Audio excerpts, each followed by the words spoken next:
Bien, eh, ¿cómo les va a todos? Estamos aquí preparándonos para esta última parte del curso internacional de Diatidosis que hemos estado desarrollando con el auspicio de la Organización Panamericana de la Salud, la Universidad Nacional de Río Negro y otras varias universidades de América, en la cual ya hemos pasado o visto los aspectos vinculados a la parasitología, a la biología, a la epidemiología, a la inmunología, y, y lo que nos toca ahora es avanzar sobre lo que son las estrategias específicas de control. Esto es cómo vamos o cuáles son las bases para poder trabajar en estrategias de control. Hay una larga historia vinculada al control del equinococosis en el mundo, larga historia, en la cual tenemos una cierta cantidad de éxitos y una muy grande cantidad de fracasos. Hemos visto en las partes de biología el ciclo de la enfermedad, que siempre vale la pena tenerlo en cuenta, porque cuando vamos a hablar de control, lo que tenemos que identificar cuáles son los eslabones de la cadena en los cuales podemos trabajar. Esto es sobre cualquiera de los aspectos parasitarios vinculados al perro, al huevo, al ambiente, al intestino del perro, si vamos a eliminar parásitos, si vamos a evitar que se infecten. Esto es, tenemos que tener muy presente el ciclo de la enfermedad para poder ver cómo vamos a avanzar en esto. Uno, cuando habla de control de la hidatidosis, tiene que situarse en las prevalencias de la enfermedad. Estos son datos de la provincia de Río Negro antes de su programa de control allá por el año que se puso en marcha en el año 80, y en la cual teníamos como una de las provincias o lugares del mundo con mayores niveles de endemicidad, una incidencia de 40 por 100.000 en las personas, una prevalencia determinada en encuestas ultrasonográficas entre un 5 y un 15% de población con un quiste hidatídico en determinados sectores de la provincia. En ese momento el 15% de los días cama quirúrgicos estaban ocupados por enfermos de hidatidosis. Era una enfermedad crónica con quistes de gran tamaño que llevaban a grandes internaciones, 30 días de internación por paciente, y obviamente en ese momento la única estrategia de solución era quirúrgica, 5% de letalidad y un 20-40% de canes infectados. Esto es cuando uno tiene estos niveles, obviamente el programa de control es absolutamente una necesidad de cualquier servicio de salud. Y hago hincapié en esto de los servicios de salud porque lo que siempre ha dado sustento a los programas de control, particularmente en el Cono Sur, es el daño producido a la salud. Los costos vinculados a la ganadería siempre han sido de alguna forma marginales, nunca bien determinados, siempre estamos hablando de pérdidas a la lana, a la carne, pero realmente en muy pocas ocasiones es posible tomar o tener definiciones o datos concretos de esto y que justifiquen en el largo plazo un programa de control. Por el contrario, el daño a la salud es lo que fundamentalmente ha sostenido, logrado y estimulado a que tengamos programas de control en América del Sur y que estos fundamentalmente hayan sido desarrollados por el Servicio Público de Salud. Cuando vamos a hablar del programa de control tenemos que entender algunos elementos que son los que van a permitir sostener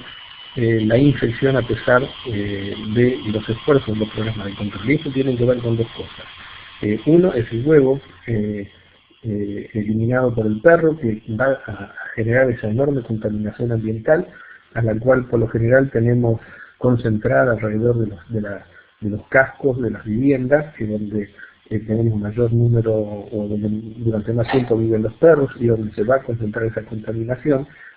Pero asimismo,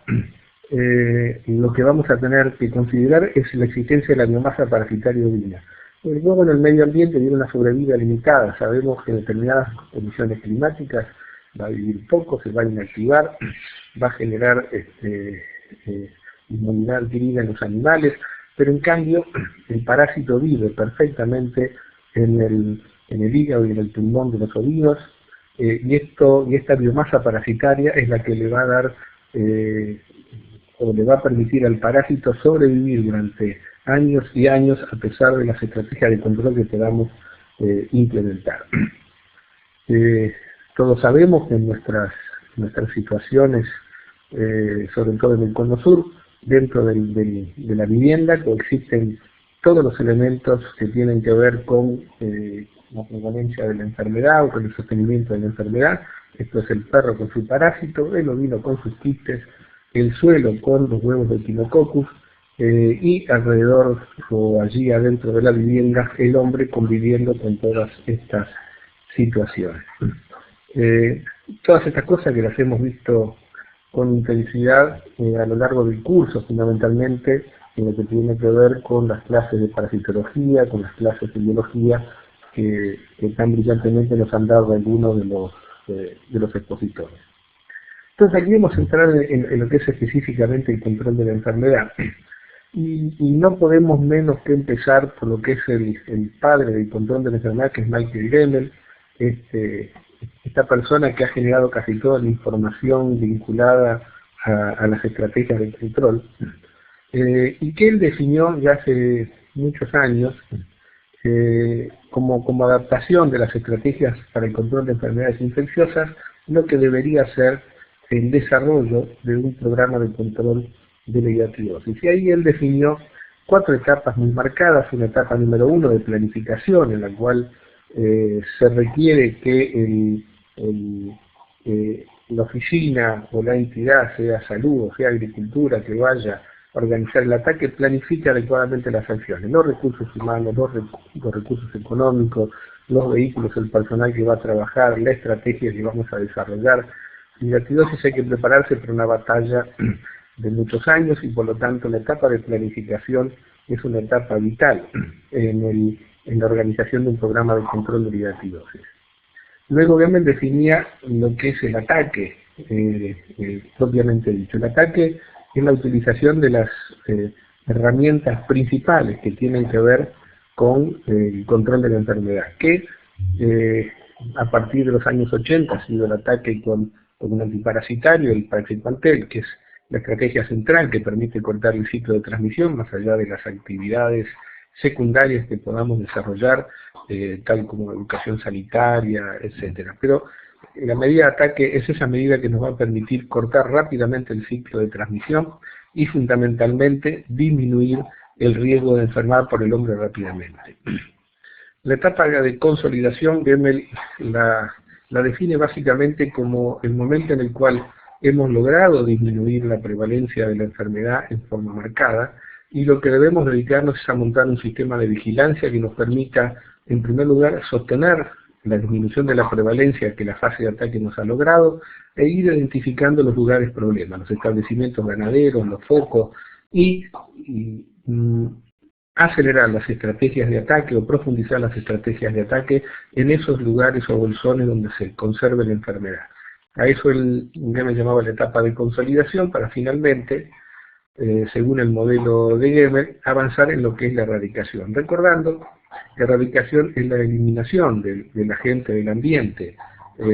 lo cual es una estrategia que surgía originalmente en este modelo gremmeliano en función de los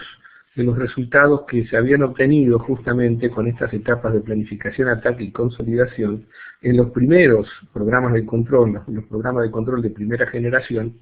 que son en los cuales Michael Gremmel se formó y que posibilitaron erradicar la enfermedad en algunas áreas del mundo, pero que fundamentalmente eran sistemas insulares, islas. Y luego veremos a lo largo de la charla que esta última etapa de la erradicación en las zonas continentales es muy dificultosa, por no decir de imposible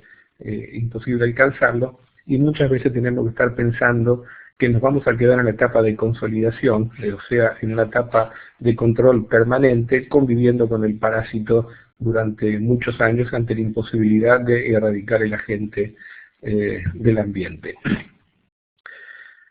Decíamos que estos primeros modelos definidos fundamentalmente por Gremmel eh, se basaban en la experiencia que se había logrado en los programas insulares, básicamente en Tasmania, básicamente en Nueva Zelanda. Chipre podríamos comentarlo, pero es una experiencia distinta. Básicamente los programas de Tasmania y de Nueva Zelanda, donde fue erradicada la enfermedad. En algún caso basados en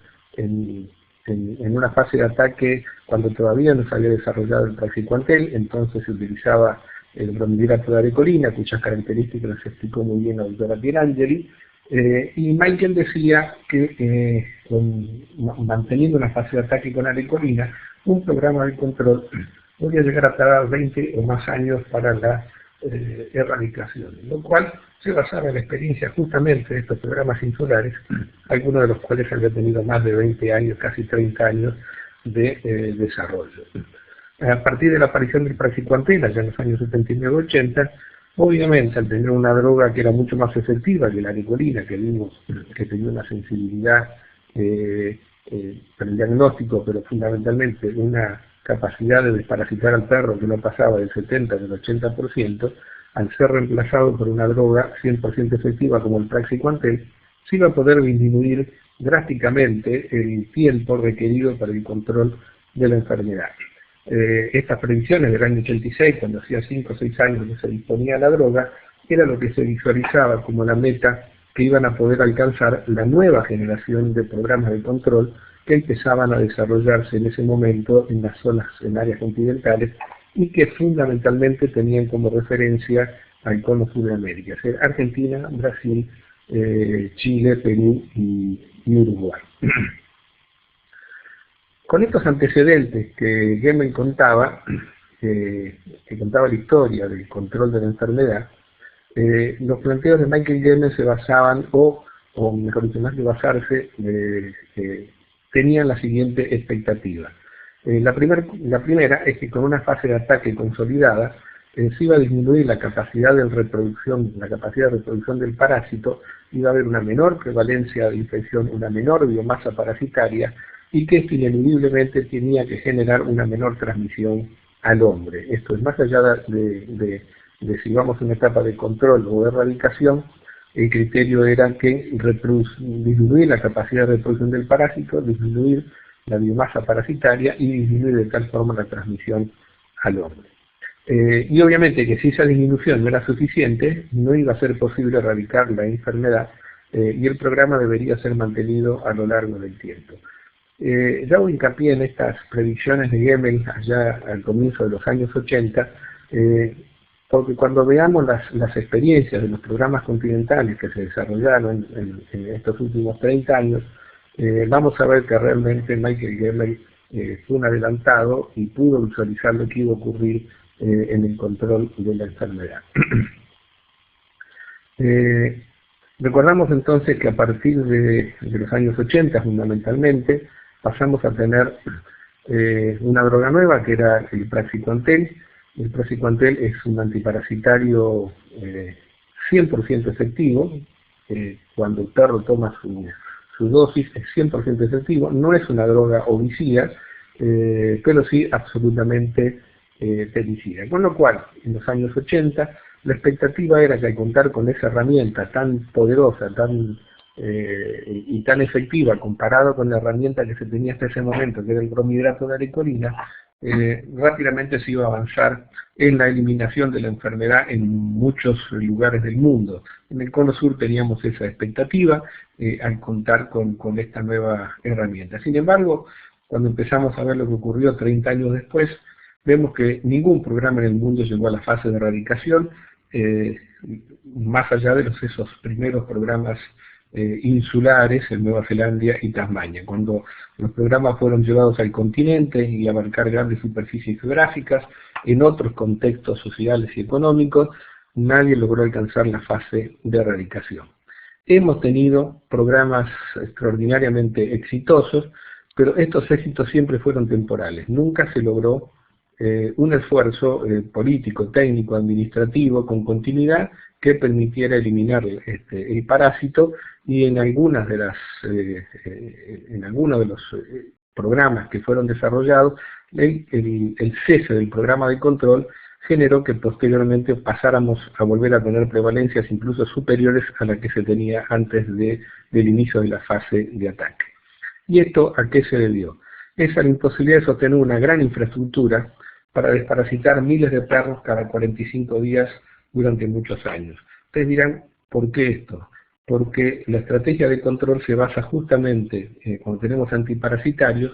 en la necesidad de trabajar durante muchísimo tiempo desparasitando perros para lograr la eliminación de la enfermedad, y esto, sobre todo en países como los nuestros, en el cono sur, sujetos a grandes cambios económicos, políticos y administrativos, se ha ido tornando cada vez más difícil. ¿De dónde surge esta dificultad? Que justamente la desparasitación canina con Praxiquantel que es la que vamos a utilizar en una fase de ataque, la hemos definido como una droga 100% efectiva cuando es aplicada en un modelo experimental a un perro después de infectarlo. Esto es, la droga es 100% efectiva. Eso sabemos que es así. Y fue ya demostrado por los trabajos de Takura ya en el año 80 desde el Centro Panamericano de Zoonosis. Y esta fase de ataque con el Praxiquantel debía ser acompañada por otra serie de medidas que iban a coadyuvar al éxito de la enfermedad, fundamentalmente basados en la educación sanitaria, ya sea para evitar que los perros sean alimentados con achuras crudas como principal práctica que sostiene la enfermedad, como para generar el acompañamiento de la gente al programa de control. Legislación de apoyo fundamentalmente lo que tiene que ver con control de faena para evitar las nuevas reinfecciones de los perros, ya sea control de faena en mataderos, en áreas urbanas o pequeñas áreas urbanas, como inclusive en los grandes establecimientos ganaderos, promoviendo la existencia de una carneada domiciliaria. Sabemos que el Praxiquantel, que ha tenido muchas marcas, fue desarrollado originalmente por Bayer, que tuvo su monopolio durante muchos años,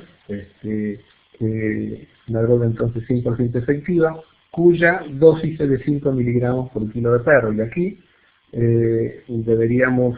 decir que una cosa es decir 5 miligramos por kilo de perro, y otra cosa es cuando se manejan programas de desparasitación masiva con miles de perros, tener claro cuál es el peso del perro, que a veces no es muy fácil si no se trabaja con balanza.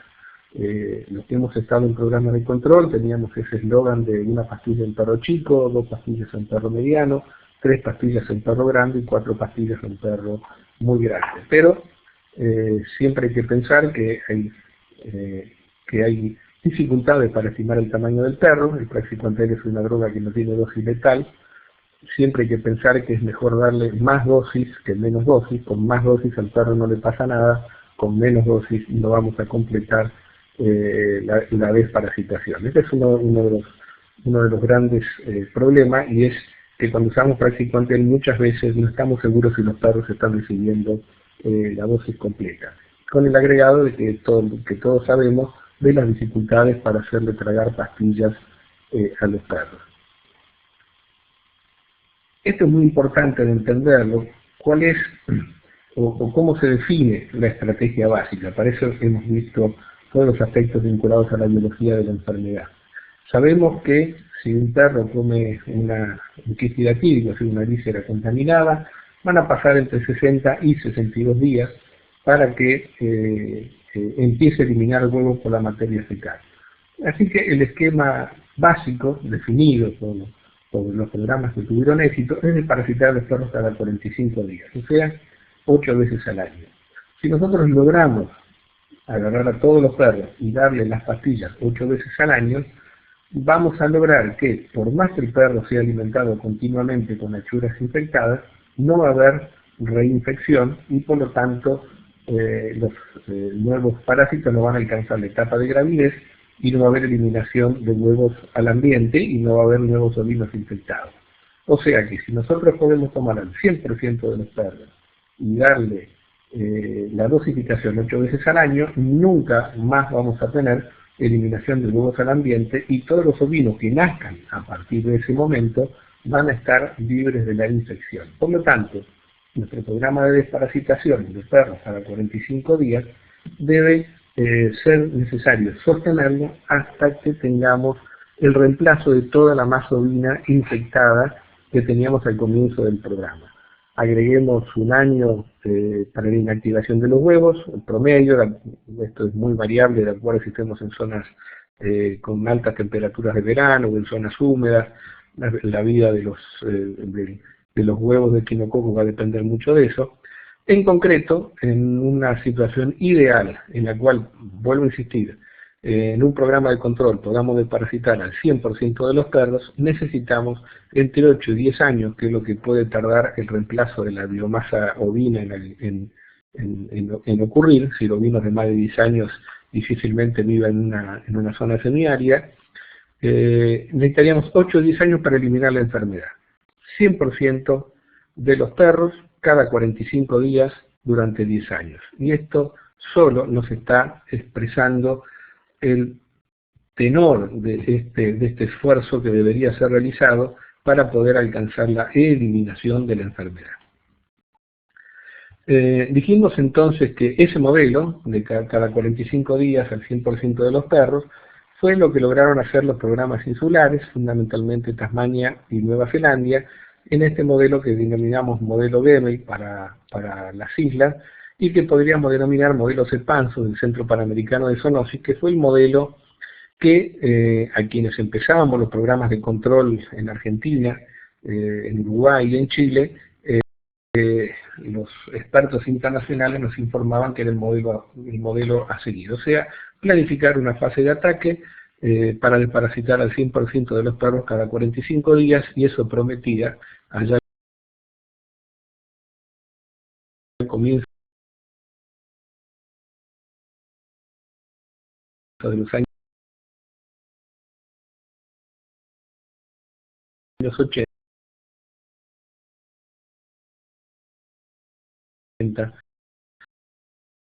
que íbamos a eliminar la enfermedad. ¿Qué ocurrió? Fundamentalmente en el cono sur con esta estrategia. Bueno, al comienzo de los años, lo que ha sido el programa en las regiones 11 y 12 de Chile, la región 11, una región de múltiples productores y con amplios problemas de acceso a estancias ganaderas, más manejables desde ese punto de vista, en la cual lo que es el Servicio Agrícola Ganadero de Chile organizó su estrategia de control. En lo que es el único ejemplo en América del Sur donde un programa de control fue diseñado y ejecutado por un servicio de agricultura y no por salud pública. El programa del Uruguay es el único programa histórico que abarca el 100% de la superficie geográfica de un país. Ha sido ejecutado por lo que llamamos, o se llamaba la Comisión Nacional, incluía universidades, a ganadería y a varios sectores, y que luego ha sido transformado en Comisión Nacional de Zoonosis, pero básicamente con esta misma estructura descentralizada. El Perú, que en algunas zonas de las sierras, desarrolló programas de control, perdón por la interrupción, decíamos que indígenas, los cuales el más importante los programas de control de la Argentina, fundamentalmente por ser un país federal, el primero de los cuales se pone en marcha en la provincia de Neuquén en el año 70 con un programa piloto en una pequeña superficie geográfica con la cual se monta absolutamente al estilo de los programas insulares, originalmente con bromihidrato de aricolina y posteriormente con praxiquantel, y las provincias de Chubut, Río Negro y Tierra del Fuego, o sea, prácticamente toda la región patagónica al sur de la Argentina, monta entre los años 75 y 80 programas de control de la enfermedad. Y allí tenemos entonces lo que podríamos denominar el panorama de los programas de segunda generación que surgen en el cono sur de América luego de los programas insulares anteriores. La fase de ataque es el problema central, como dijimos, porque una cosa es tener una droga 100% efectiva, que en el año 80 era una droga cara, valía 50 centavos de dólar cada comprimido, En ese momento la gran discusión era cómo se trabajaba en la desparasitación. Es decir, el problema central del programa de control no es la droga en sí misma, que es buena, sino cómo hacer para llevársela a la boca de los perros. El primer programa, que fue el programa de Neuquén, tenía equipos dosificadores que trabajaban con bromidrato de aricolina, que ya cuando se extendieron a toda la provincia tuvieron mayores problemas de cobertura. Varios de los programas como Chubut y Río Negro se basaron en agentes sanitarios, que es un promotor de la salud que vacuna chicos, hace educación sanitaria y que en su visita domiciliaria también repartían antiparasitarios para los perros. Pero ya a diferencia del programa Neuquén, que por ser equipos propios desparasitaban en la boca del perro, los agentes sanitarios en muchos casos trabajan sobre la mano del propietario, lo cual está generando también un problema, y es que una cosa es llegar a un campo y darle la pastilla al propietario y otra cosa es dársela a la boca del perro. Hubo algunas otras experiencias, como en Chubut, donde se hacían almanaques con todos los antiparasitarios del año, para buscar estrategias de autodosificación que los propietarios le entregaran a los productores. Y en algunos casos se han utilizado veterinarios, fundamentalmente en el programa de Chile, donde el Servicio Agrícola Ganadero dispuso de profesionales veterinarios para desparasitación, en lo cual en Argentina también fue hecho por el programa de Tierra del Fuego. En el resto de los programas la desparasitación ha sido realizada por algún otro efector y bajo supervisión de veterinarios que manejaron también los sistemas de vigilancia asociados. Ahora vamos a ver los resultados de los programas, pero deberíamos hacer hincapié en algo. En primer lugar, si ustedes han visto ya todas las charlas vinculadas a la epidemiología de la enfermedad, verán que la desparasitación cada 45 días, que es extremadamente dificultosa de sostener en función de las superficies geográficas que tenemos que manejar y las distancias que hay entre los perros, o el número elevado de perros, como es en Uruguay, puede ser ajustada. Puede ser ajustada en función de que hay experiencias y trabajos publicados, el primero por la doctora Perla Cabrera de Uruguay, en la cual demuestra perfectamente que la velocidad de reinfección de los perros no es tan rápida y que se pueden prolongar los espacios entre desparasitaciones sin que eso afecte mayormente la situación, porque los perros no comen todos los días achuras crudas. Esto fue demostrado muy bien por Perla Cabrera, de que se podían lograr los mismos resultados alargando entre desparasitación y desparasitación. Nosotros también hicimos una experiencia y lo vimos en Río Negro, donde veíamos que si llevábamos las desparasitaciones a 90 días, prácticamente los niveles de infección en perros no se modificaban, y recién pasados los 90 días y llegando a los 120 días, había un aumento en la prevalencia de la enfermedad en perros. O sea, que una de las primeras conclusiones de los programas de control y de la historia es que ese modelo insular, que era muy efectivo en Nueva Zelanda y en Tasmania, cuando vamos a zonas continentales con tantos problemas geográficos y de cobertura, tenemos que basarnos mucho en el conocimiento de la realidad social y la epidemiología para definir el número real de desparasitaciones que precisamos para cumplir con ese paradigma de Gemmel, que es quizás no erradicar, pero sí disminuir el riesgo de enfermar para las personas. Otro aspecto es la participación comunitaria, en el cual si la gente no se apropia del programa, cuando tenemos que sostener actividades de control durante tantísimos años, donde vamos a tener cambios de gobierno, de ministros y crisis económicas, si la comunidad no participa activamente y se empodera del programa, esto no funciona. O sea que ese es otro criterio que hoy día tenemos que manejar al estructurar un programa de control, y es que el programa sea sostenido y mantenido por la comunidad.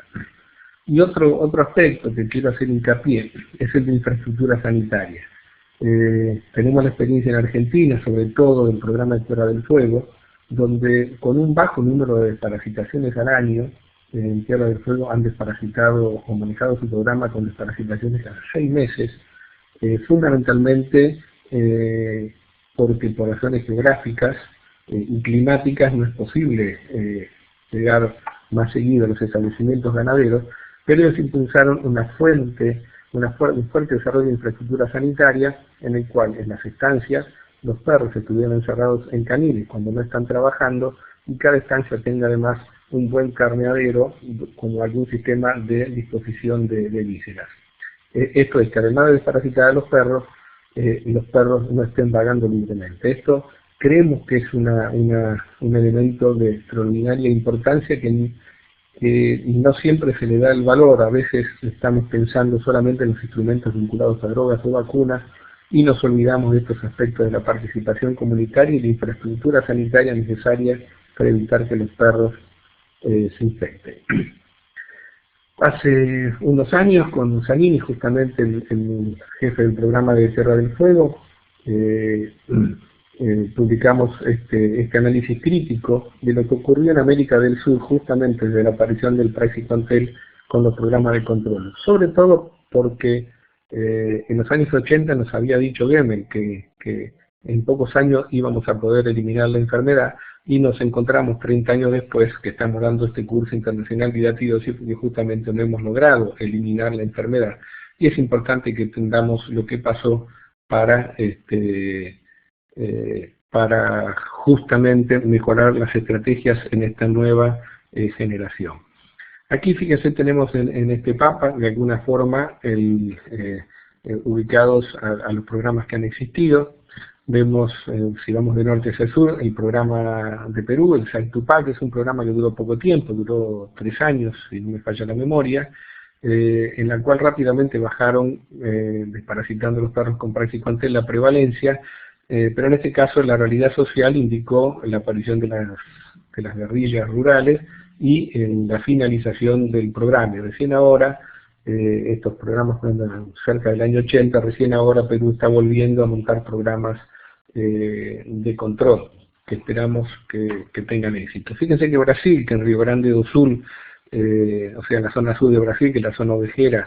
también tienen fuertes problemas de hidatidosis, prácticamente nunca logró consolidar un programa de control. Ha habido intentos muy parciales de desparasitación que han durado muy poco tiempo en algunos municipios de esa zona,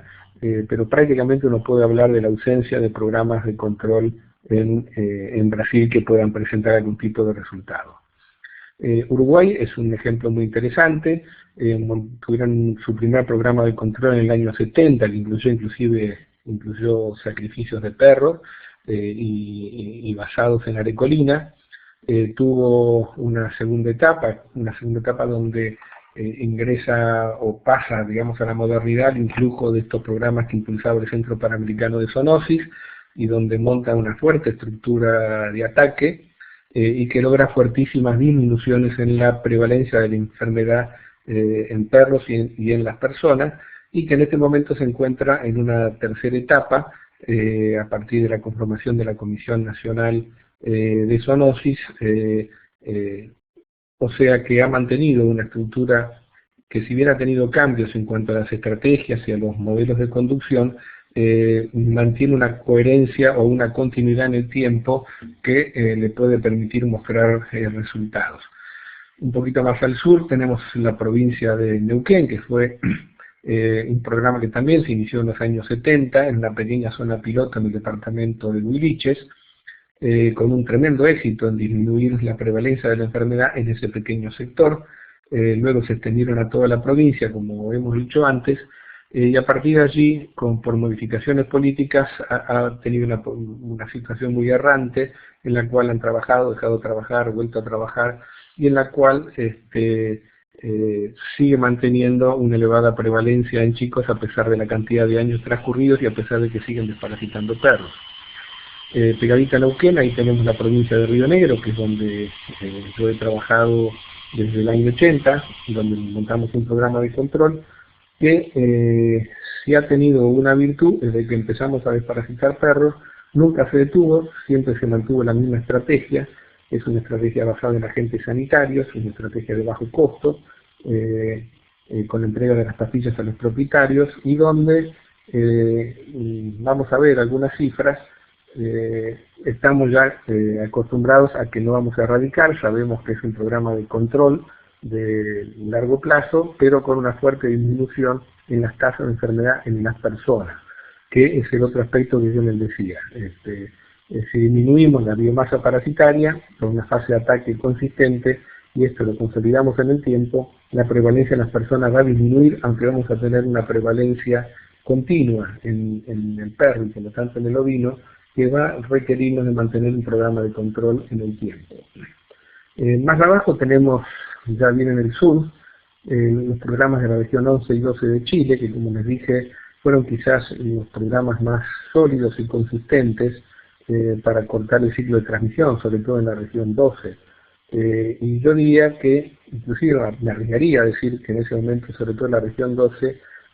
fue el que más se acercó en los 8 o 9 años que duró el programa, más se acercó a una fase hipotética de erradicación. Pero aquí tenemos que decir que por ser un programa manejado por el sector agricultura, la propia disminución de la enfermedad, el propio cambio en los paradigmas del servicio agrícola ganadero definió que la etilosis ya no era un problema para la ganadería y que por lo tanto el servicio agrícola ganadero no iba a seguir manteniendo y sosteniendo programas de control, y las actividades en Chile cesaron. Hoy día están siendo reimpulsadas por el sector salud, y en esas regiones lo que vemos es que los extraordinarios éxitos que se lograban en ese momento se perdieron absolutamente, y hoy día Chile en esas regiones donde están volviendo a empezar a trabajar tiene cifras de prevalencia iguales o superiores a las que tenía antes de ese programa del servicio agrícola ganadero. Y finalmente viene al sur, Tierra del Fuego, en Argentina, con una particularidad, como les decía, de parasitaciones cada 6 meses y desarrollo de infraestructura de estancia, que ha tenido una larga continuidad en el tiempo con esta estrategia, y en las cuales hoy, si bien es una isla, y si ha habido algún intento de coordinar programas Chile y Argentina, porque al ser una isla sería factible encarar un proceso de erradicación, pero cuando Chile andaba muy bien, Tierra del Fuego no era tanto y nunca se han puesto lo suficientemente de acuerdo, pero sí hoy del lado argentino de Tierra del Fuego no hay ileotidosis en chicos, la prevalencia en perros creo que está por debajo del 1%, prácticamente es la equinococosis en la isla es un recuerdo nada más. Bueno, acá hay algunas cifras que están en ese trabajo que les hemos citado. Hay muchas formas de medir los éxitos de los programas. Acá tenemos cifras del año 95, cifras del año 2010. Vemos aquí que en chicos estaban en el 0,2%, luego bajaron al 0% trabajando con ecografía. En el 95, 41% de perros infectados y habían bajado al 2,5 en el 2004. Nosotros en Río Negro también en chicos teníamos el 5,6%, lo bajamos al 1,8 en el 2004, esto medido con ecografía, y estábamos en el 0,3 y ahora en el 0,2 en el 2010, o sea que de una cifra del 5% de chicos con quistes a una cifra de 0,3 se está hablando de la posibilidad real de disminuir la enfermedad en las personas, habiendo pasado de una enfermedad de una tasa en perros del 41% a tasas en el perro sostenidas luego año tras año del 5%. No quiero aburrirlos con cifras, esto va a estar en los papers que están en la plataforma, pero sí lo que quiero hacer hincapié es que es posible bajar rápidamente la enfermedad en perros cuando se trabaja en una fase de ataque, y que si logramos disminuir la prevalencia de la enfermedad en perros con una fase de ataque consistente, rápidamente va a disminuir o se va a notar la disminución de la infección en chicos. Esto podemos asegurarlo de que va a ocurrir así. Luego se verá si a lo largo del tiempo esta estrategia es sostenible y si se puede o no avanzar hacia la eliminación de la enfermedad. Pero en la medida que mantengamos esta estrategia de desparasitación, la enfermedad en las personas va a pasar a ser un problema mucho menor. Acá vemos los datos de los otros países: Livramento en Brasil, Chile en la región 12, 80 por 100.000, perdón, lo bajaron al 20 por 100.000 bastante rápidamente. Perro del 71% de infección al 0,3 estaban ahí. como para erradicar en el año 98, y hoy día sabemos que están prácticamente las mismas cifras que tenían antes de la infección. Y lo mismo Perú, que es un programa que duró, como les dije, muy poco tiempo. La síntesis de la desparasitación canina con praziquantel, que es el eje central de los programas, es que se hace muy difícil alcanzar esa cobertura necesaria al 100% de los perros 8 veces al año. Uno llega al campo y los perros no están con el dueño, le deja las pastillas, el perro no toma las pastillas, se alarga la distancia, si en el invierno no se puede llegar, o sea, esa cobertura teórica es de muy difícil acceso. Hay que blanquear esta situación, es decir, cuántas veces podemos llegar y tener claro qué efecto vamos a lograr con eso. El ejemplo de Tierra del Fuego, de parasitar cada 6 meses y tener éxito, nos está marcando que con un buen manejo y con perseverancia se puede controlar la enfermedad, aunque no logremos hacer esas desparasitaciones cada 45 días. Por lo tanto, la conclusión es que si bien el praziquantel es una droga 100% efectiva, si se la damos a un perro, cuando la aplicamos en un programa de control no es 100% efectiva. No logramos desparasitar a todos los perros. Y esto vale la pena que lo recordemos, este problema de tener un buen instrumento, pero la dificultad de utilizarlo, por el problema de infraestructura. Cuando veamos el tema de vacunas en la próxima clase, o en la próxima charla, en la cual la situación 30 años después se repite, volvemos a tener un buen instrumento, pero el problema es cómo utilizar ese instrumento en el campo para que sea efectivo. Estos son algunos datos de la Patagonia, donde vemos que la disminución de la prevalencia en humanos realmente es muy importante. Si bien de esto va a haber una clase específica, queremos hacer la final de curso, no quiero cerrar este capítulo sin decir algo que sí aprendimos del Centro Panamericano de Zoonosis. Y es que, si bien los programas de control se basan en el corte del ciclo, desparasitando perros, haciendo educación para la salud, modernamente quizás vacunando vinos, es casi un imperativo utilizar las tecnologías para hacer diagnóstico precoz en las personas. Esto es, no esperar que los quistes se hagan grandes y haya que hacer cirugía, sino que utilizando las mejores tecnologías, ecografía, hoy día es la prueba de elección, para detectar quistes cada vez más pequeños, disminuimos enormemente los tiempos de internación, disminuimos enormemente la letalidad, y tenemos mucha menos cirugías porque en estos quistes pequeños podemos tratarlo con el vendasol. Esto trataremos de profundizarlo, pero no quería dejar pasar de que las líneas de trabajo vinculadas a la búsqueda de casos y el tratamiento hoy día es un imperativo ético, mientras tenemos un programa de control de controlar esto. Rápidamente vamos a hablar de vigilancia porque prácticamente ha sido abordado por la sucesión de charlas vinculadas al inmunodiagnóstico sobre todo. Y lo que uno debe hacer hincapié en esto es que el programa de control requiere establecer primero líneas básicas. Uno no puede empezar a desparasitar, a vacunar o a hacer lo que vaya a hacer sin establecer una línea base con la cual después podamos medir el impacto del programa de control. La vigilancia incluye el diagnóstico básico si no estamos trabajando muy mal. Y nuestros sistemas de vigilancia, una vez que tenemos la línea base, lo que vamos a tratar de identificar, cualquiera sea el instrumento que utilicemos, son las áreas con transmisión presente, para ir justamente concentrándonos en esos lugares y eliminando esos focos. Entonces, línea base y identificación de áreas con transmisión presente como estrategia central de vigilancia. Nora Pierangeli les contó del test de aricolina, que era la técnica básica que se utilizaba para ver la vigilancia de infección en perros, un purgante que se le daba por vía oral. Esos perros eliminan los parásitos en la materia fecal que permiten su observación sobre bandejas de fondo oscuro, lavados. Hay varios sistemas luego para la lectura. Es una técnica muy engorrosa, con limitaciones, muy aplaudida por la comunidad, porque la gente se moviliza con los perros, ve los otros parásitos de los perros, toda una fiesta popular en las playas de Arecolina. Pero bueno, sí también sabemos que cuando disminuye la prevalencia, la arecolina por su baja sensibilidad nos genera un bajo valor predictivo.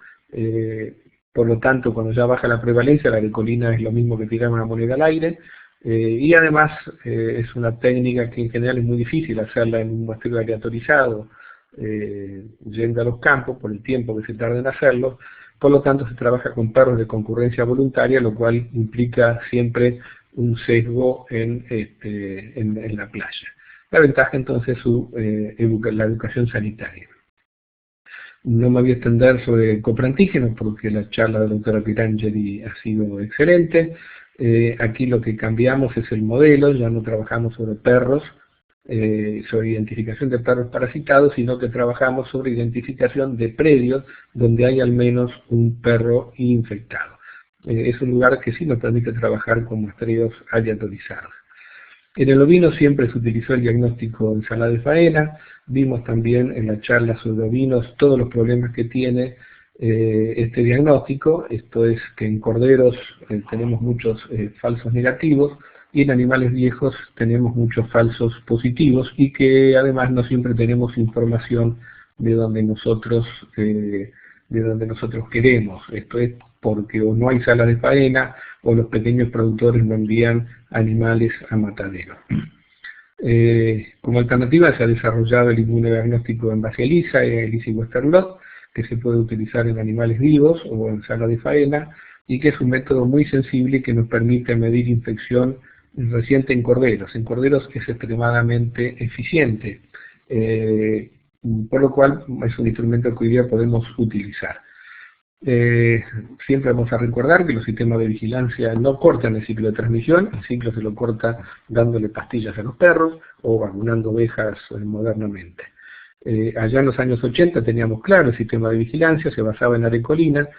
y en estudios de prevalencia en chicos basados en la doble difusión 5, que era la técnica de elección en ese momento, como bien nos contó la doctora Santillán. Eran dos líneas de trabajo muy claras que nos permitían medir la evolución del programa. En estos últimos años la arecolina entonces fue reemplazada por el coprantígeno, creemos que en los próximos años va a ser reemplazada por la PCR, y la serología ha sido reemplazada por la ecografía como una técnica sensible. Esto es donde además de aportarnos diagnóstico en las personas, diagnóstico precoz, realmente nuestra experiencia, sobre todo en Río Negro, que hace años que hacemos miles de ecografías al año, permite identificar rápidamente la transmisión. Cuando el programa no está andando bien, empiezan a aparecer chicos con enfermedad, que el ecógrafo los detecta con quistes muy pequeños, y cuando el programa funciona bien en las áreas rurales, la ecografía es sensible para decírnoslo. O sea, hoy día el sistema de elección probablemente sea la combinación de coprantígenos con ultrasonografía, coprantígeno es entre paréntesis, porque creemos que ya se va camino a la PCR, y no está puesto en esta diapositiva, pero creemos que la serología en corderos también puede ser la tercera línea de trabajo para ir evaluando la marcha del programa de control. El último comentario vinculado al hombre es que si vamos a montar un programa de búsqueda de casos, sobre todo en población escolar o en grupos de riesgo, hay que estar seguros de la posibilidad de darles tratamiento y de hacerle el seguimiento correspondiente. Esto es un imperativo ético, no podemos hacer screening ni búsqueda activa si no tenemos resuelto la provisión de albendazol, el seguimiento y los ecógrafos para asegurar el tratamiento de las personas que vayamos a detectar. Este es otro comentario de la realidad, porque los programas de control, como los maneja el sector salud, están muy ligados a las áreas de atención médica, y es que en el año 80 la hidatidosis es una operación, una patología quirúrgica, todo iba a cirugía, el 20% se reoperaba, y que desde el año 2010, o inclusive desde antes, en el año 98, hoy día tenemos el albendazol como una estrategia de ataque extremadamente eficiente, sobre todo en quistes pequeños, en chicos. Tenemos estrategias de mirar y esperar, o sea que los quistes muy pequeños ni siquiera los tocamos, simplemente los seguimos con ecografía para ver si crecen, y un gran porcentaje de ellos no son tratados. Recomiendo la charla del doctor Frieder en este sentido. Y que incluso, yo ahí puse en este slide programa alternativo para generar molestias en los que están mirando esto. Hoy día los programas de búsqueda activa basados en ultrasonografía son prácticamente gratis. se hacen con médicos generalistas, entrenados específicamente, hay cursos para esto, con ecógrafos portátiles que hoy día están disponibles. Entonces hacer miles de ecografías sin muy bajo costo operativo nos permite detectar quistes y podemos tratarlo con albendazol o con solo seguimiento a muy bajo costo. Por lo tanto, cuando estamos hablando de programas que no van a poder erradicar la enfermedad, en montar un programa de búsqueda activa y de tratamiento para solucionar los problemas que no podemos eliminar, es una línea de trabajo que los programas de control no se pueden dar el lujo de no instrumentar. Insisto, esto se puede hacer con médicos generalistas, se hace con ecógrafos portátiles, tiene un bajísimo costo y una altísima eficiencia. Esto está muy documentado en los trabajos que hemos hecho en la provincia de Río Negro. Y esto, entonces, para cerrar esta charla de control, en la cual realmente la estrategia del control en el CONSUR, cuando se basa en la participación del sector salud, requiere de la participación activa de todos, los agentes sanitarios, que son los responsables de la desparasitación de perros, de los enfermeros, que son los responsables de atender a la gente o recibirlas en los CAPS, los veterinarios con su sistema de vigilancia, los cirujanos, que son los que coordinan y manejan hoy día los tratamientos con albendazol y que evitan que la gente tenga que ser derivada a centros de alta complejidad. Así que una convocatoria de esto es al equipo de salud, que creemos que es la base del control de la enfermedad. Cualquier consulta, vamos a tener el foro para poder trabajar desde allí. La próxima clase o charla vamos a complementar esto que hemos hablado del control, viendo todo lo que está relacionado con lo quizá lo más moderno que hay en control, que es el uso de la vacuna EG95, y charlar un poco de la experiencia que hay sobre su uso y de las perspectivas que tiene. Saludos a todos y muchas gracias.